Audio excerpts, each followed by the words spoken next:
पुंडलिका वरदे हार विठ्ठल श्री ज्ञानदेव तुकाराम पंढरीनाथ भगवान की जय।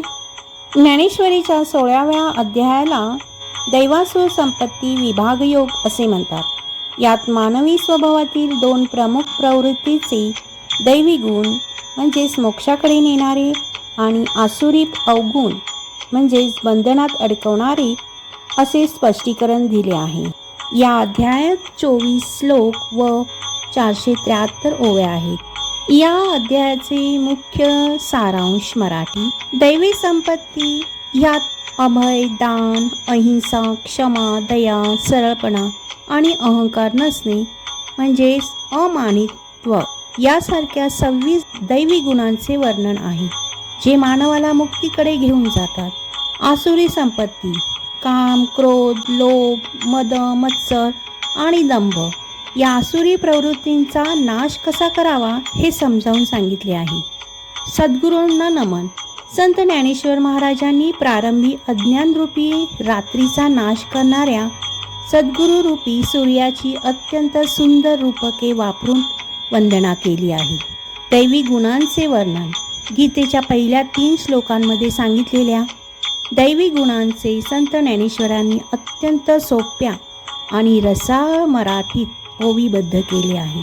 जे सत्य भाषण ऐकत असता कानालाच मुखे उत्पन्न होतात, पुन्हा पुन्हा ऐकावे अशा कानाला इच्छा उत्पन्न होते आणि जे सत्य भाषण आपल्या खरेपणाच्या जोरावर ब्रह्मालाही भेदून जाते, ब्रह्माचा साक्षात्कार करून देते। पुरुष देहाच्या ठिकाणी असलेल्या अहंतेचा त्याग करून सर्वही संसार मात्राचा कारणासह त्याग करतात, त्याला त्याग असे नाव आहे, असे यज्ञ स्वरूप श्रीकृष्ण म्हणाला। त्या दैववान अर्जुनाला हे श्रीकृष्णाचे सांगणे मान्य होऊन तो विचारू लागला, आता महाराज मला शांतीचे लक्षण स्पष्ट करून सांगा। तेव्हा देव म्हणाले, चांगले लक्ष देऊन ऐक। अर्थात दांभिकपणा, मस्ती, अभिमान, क्रोध, निष्ठुरता, अज्ञान हे गुण आसुरी संपत्तीत येतात। अर्जुना, या आसुर दोषामध्ये ज्याची मोठेपणाची ख्याती आहे तो दंभ असा आहे। जेथे काम, क्रोध, लोभ या तिघांचे बंड माजले तेथे पाप निर्माण होते। पाप्याला नरक भोगात घालण्याकरता काम, क्रोध, लोभ जगामध्येही पराक्रमी सभाच भरली आहे।